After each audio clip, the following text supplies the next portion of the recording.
All right, good evening, everyone. Welcome to Town Hall number 6. This will be just an overview of the coming winter season, kind of rounding out what fall is and kind of where we are at, moving into the winter season, and then, of course, looking forward beyond there. So my name, of course, is Lee. I'm the executive director for the Vikings. Been here since July 1 of 2024. We are starting to do more and more things like this. We have some players that are joining us in some of our programming, which I'll touch on. So welcome. And to this is again is number 6, but maybe this is your first one with us. We start with our mission, dedicated to fostering a vibrant, inclusive, and nurturing community committed to the holistic and long-term development of our players, parents, and coaches in youth soccer. And the way that you're starting to see that on the field is the collaboration that's happening between coaches and staff, the environment that we're creating for our players to thrive in, to be with their friends, to be challenged, and to find the right level of play and competition that's relevant for them. Kind of part of our telling the story is moving into what the winter is and how that differs from the fall season. And I'll have Joey talk about that. But our 5-year plan, as we always revisit, is the expansion of the academy. The academy is, if you were at Fort Scott this evening, that's what you see happening out there. Have our youngest players, they're born in 2018, 2017, 2016. They are playing in this group training environment with our academy staff. And then we are now actually out getting our future players in with some of our other programming that's coming in. So you see the bottom of the pyramid there. We have our Athena and Thor projects. So that is the pathway for players to come and join in at the club at a U5, U6, U7 age. They'll come and train with us. They'll come and become familiar with the Vikings way, and knowing that the pathway for them is to then move into the 7v7 academy, where we go in U8, U9, U10, and they're competing in the NorCal divisions and competing against local clubs. And then underneath that, of course, is our community and micro soccer program, which there's a large push coming from us to really impact what's going on around the community. Of course, micro soccer, there are thousands of children playing soccer out there that we will get out and work with and engage with and just make sure that they have an amazing time. And then the pathway for any of those players and any player in the city who wants to find a way with the Vikings. They have now so much more outreach that we're starting to grab some players to come in and come and get some experience with us. Started tonight where we had 2019, 2020 boys and girls. These guys are 5 and 6 years old, and they're just having a blast with us. That's the pathway for the club. So we have a mentorship complete program. So 90% done right now. That is Joey, our director of coaching. He's out mentoring the coaches. We have a system in place where they'll plan a training session. Our coaches, that is, the coaches will plan a training session and discuss it with Joey. Then Joey will observe the training session and then observe them in the game on the weekend, and starting to connect those dots a little bit more of what's happening in practice and what our players are experiencing to then what's happening in the game. That entire mentorship now, as we're coming towards the end of the season, it's early, it's soon going to be November, and we'll be wrapping up here probably by around Thanksgiving time is generally when seasons are done. That will hit 100% of our coaches being mentored by Joey and going through the mentorship process of not just having their session observed, but really being challenged on what they are doing and why they are doing it and kind of what's next for them as their coaches.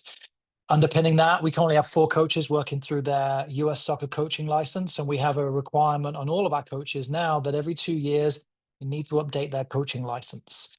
So the pyramid of US soccer goes from the grassroots into the D license all the way to the A license. And then outside of that, we have outside education that will allow our coaches to do also if they think that that's something that they want to do, because they're maybe not eligible for a US soccer license or they can't quite get into it. But pyramid of our programming is filtering the players to the top, 11v11, competing in tournaments, competing up and down the peninsula a little bit more extensively than what the 9v9 and 7v7 is doing. But we can only make that possible by quality coaching and then retaining our players. So there's a large part of what's going on behind the scenes here. I'll turn over to Joey. Joey, a little introduction and take it away with winter.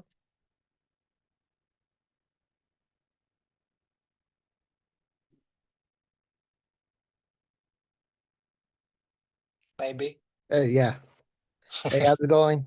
Thank you all for joining us this evening. Very happy to be here and excited to just share our plans and expectations for the upcoming winter season. So our approach this year is really to focus on player first. So we're calling it a player first development block. So in terms of the practice schedule, we'll train once per week and being intentional with the schedule, spreading age groups across 3 to 4 days so players can attend an alternate session when school or family conflicts come up. You can expect us to update the practice schedule sometime after next week. So next week we have the field draft with SF Rec and Park. So as soon as we get the schedule finalized, once again we'll update Sprocket. Last winter we tried fixed futsal training groups. While the intent was good, it did create unnecessary pressure and scheduling challenges for families. So this year, our focus is on access, flexibility, and growth, not rigid rosters. So winter is not for formal team building. That happens in the fall and spring. Winter is for more touches on the ball. And I believe the stat for that is 6 times more touches than traditional outdoor soccer, which means higher number of meaningful repetitions, opportunities for players to express their creativity and help boost their confidence. And it also provides low stress participation with high level of learning. We want players to enjoy the ball, take risks, and get sharper technically and tactically without the stress of strict attendance rules. This model supports busy families, keeps the game joyful, and aligns with the Vikings way, developing confident, adaptable players across environments. You can go to the next slide, Lee. Yeah, and I'll just add on top of that too that we've added some street soccer events out at Paul Good for our teams where we'll have the players come together, we'll play 4v4 and kind of build on what Joey's saying there. Just a different variation for our players to compete, change it up, playing with other players from different teams and different age groups, 7v7, 9v9, 11v11, and give them that escape a little bit from what that fall and spring season of competition and league play is, and foster that love of the game. So indoor, Joey.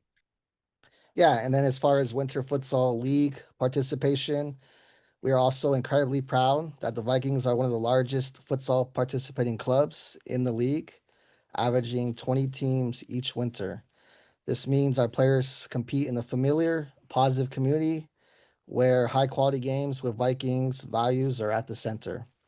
Again, our goal is not league trophies in the winter. In fact, I think actually it's t-shirts, but it's more about rapid technical growth, creativity, and building players who are comfortable solving problems in tight spaces and speed. Winter futsal is one of the best environments for this. So families can expect a supportive, fun, competitive winter that builds confidence, technique, and play speed while keeping flexibility and well-being in mind. Thanks, Joey. It's winter indoor. We'll be asking for a little bit more feedback on winter indoor and the process of winter indoor. There's a little bit of confusion as we sent out the invoices because it wasn't included in our structure for the year. Kind of fine-tuned everything else, but didn't really touch winter indoor. So we'll be reaching out for your input on just that process of signing up, if that's something that we want to keep as part of a practice and part of our kind of schedule, or if it's something that we just kind of remove and do internally. So we'll be in touch around that too. However, we do and our partner with soccer.com, so it only seems right that we send some shoe recommendations. So different price points, playing indoor, it's a flat surface. Of course, we can't wear our outdoor cleats.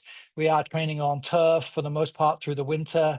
Then you can also wear these boots on that turf surface too. So we will do a lot of training in a futsal environment this winter, lots of touches on the ball, lots of familiarity in small and tight spaces. These shoes will be perfect for them. So we will send you access to this. Again, you don't have to buy these. This is Puma. We're a Puma club. We want to recommend Puma, but ultimately it's for you. And you don't have to buy any different shoes. You can wear tennis shoes, but here are some little recommendations that we would put out for you. We introduced team parents. We know that from our previous surveys, and there'll be a new one coming out very soon, that the connection is at the team level. So we know the mission of this program is essentially to bridge between teams and the club. We call them parent liaisons, team parents, to build a stronger, more connected Vikings community.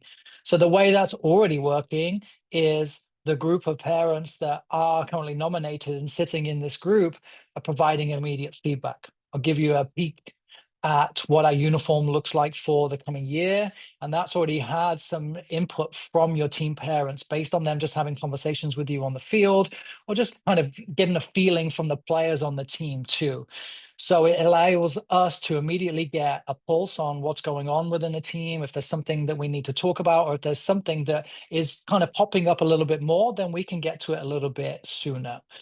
We are always looking for board members, and we think maybe a team parent that gets involved and begins to see a little bit more of the behind the scenes, a little bit more of action of kind of what the Vikings are doing, and the support that team parents play in getting teams on the field. Well, maybe you want to jump in and join us on the board. That leads me into kind of part two of that, which is the structure of an events committee. We want to bring our community together. We talk about this holistic development for players and parents, and it is all about our community of the Vikings. We want meaningful events to celebrate our players, families, and the spirit of Vikings. So we have Vikings Day that we host in early June, starting to put together some plans for that. But the ultimate plan of the event committee is to enable us to be able to provide more opportunity for connection amongst our members, and then also non-members of the club. Thinking around terms of fundraising, thinking about just our greater community impact and building relationships with other sports, with other communities around the city. This is a big drive for us and what we are doing in the city. So we talk about a committee of 10. This is ideal again on paper. This would be 5 members that join for 6 months and then 5 that join for 12. So we would always have an overlap of 5 new members coming in.